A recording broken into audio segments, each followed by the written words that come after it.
We're here with John Leonard from Marcus High School. Thank you very much for joining us today. How's everything going Absolutely. for you this year?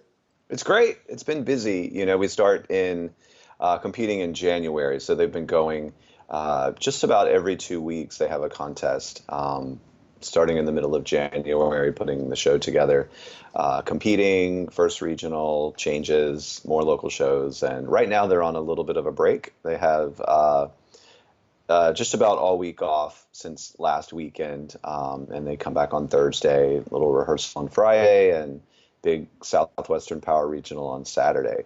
Most of the WGI shows, most of the any of the local shows for that matter, are typically at a smaller venue, smaller gym. What's it like that transition going into such a big cavernous performance area?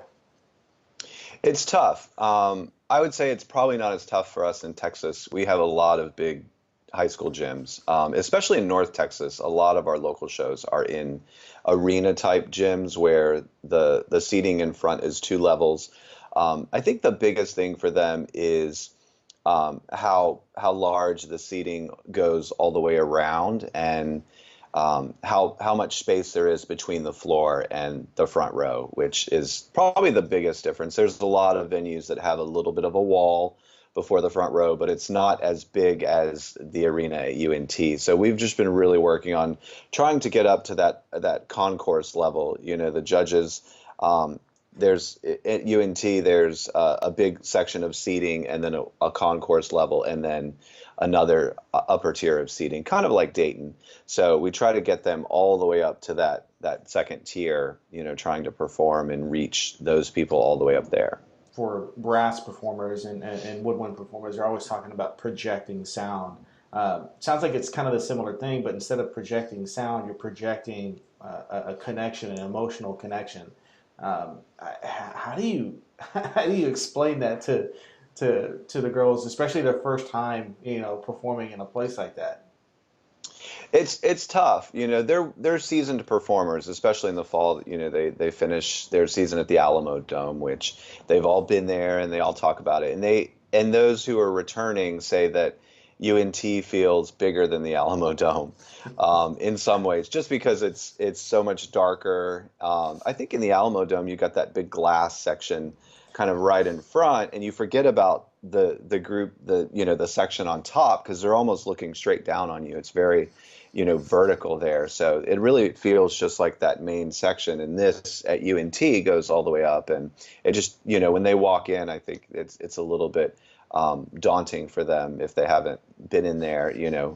We always take them in and let them watch a couple groups before we go to rotation for warm up, try to get them acclimated. We also have I've sent them video clips of previous Marcus shows in that arena so they get an understanding of the space. And in rehearsal, we talk about, ways to reach the top level, and we do some one-on-one where they might perform for all their peers, and we talk about things that went well, performance, and we try to, and it's really combing through the entire program to try to get them to find, okay, here's two counts where we got to get out of our equipment more, and we got to get all the way up to the top level. So it's just, like water on stone, bit by bit, trying to get It, them to understand.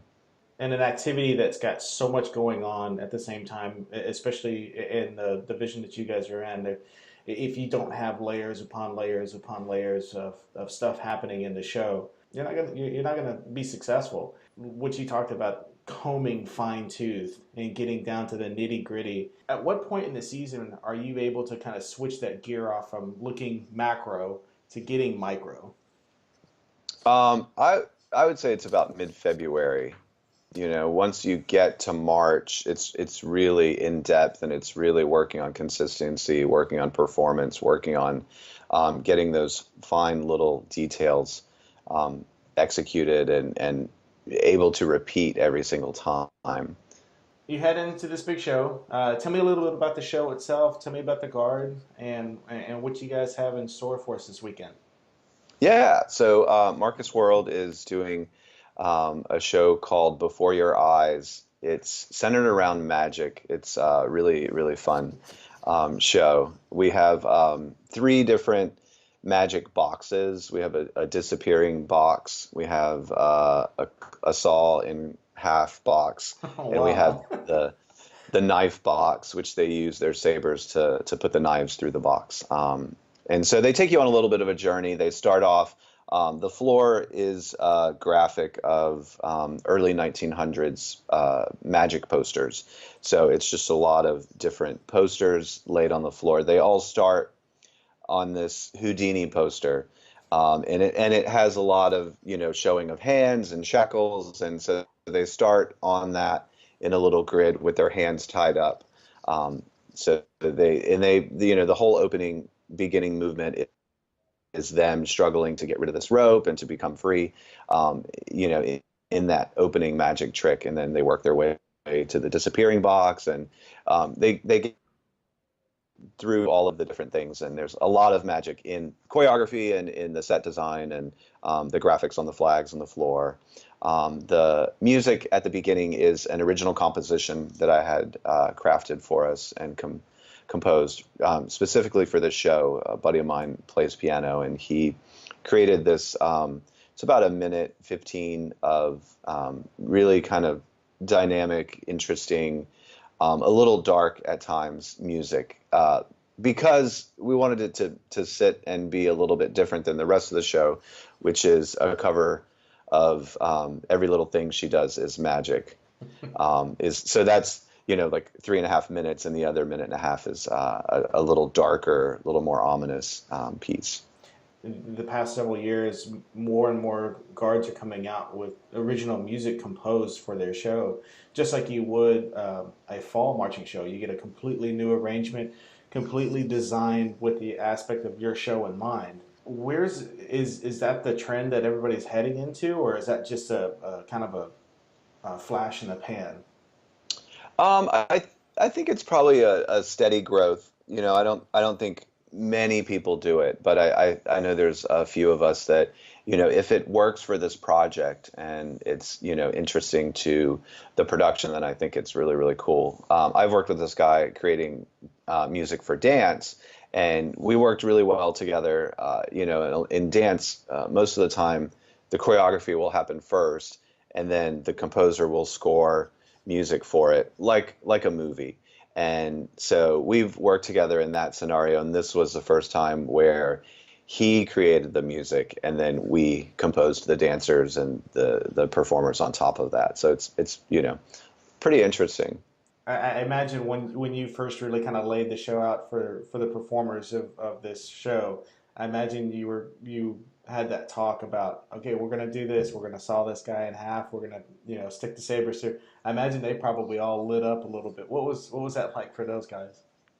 They're super excited. They heard the song, and I've played it before. I always do that where I'll play it when they're stretching, but they won't know that that's their show, and they're like, "We've heard this," and they get excited for the audio track. But then that we talk about the show, and eventually they see the floor, and then the costumes are a work in progress, and they eventually see that. So they don't really fully realize, how many things go into their show until they actually start performing it. The parents, man, they have done an incredible job creating these props. You look at the props and you're like, those are like props in a touring circus production. That's really Oh, awesome. wow. Just the way they painted them, and the unique color of each of the props and how they fit together, and it's pretty neat.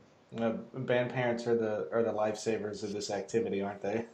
They are. They really bring the show to life. Well, listen, I'm really excited to see the show. I'll be up there in Denton, and we'll get a chance to check it out live, and you can also check it out on FloMarching. Good luck this weekend. I really appreciate the time for you stopping and talk with us, and we'll get everything taken care of for you guys, and we'll see you guys this weekend. Awesome. Thank you. I'll see you around this weekend. All right, have a good one. You too.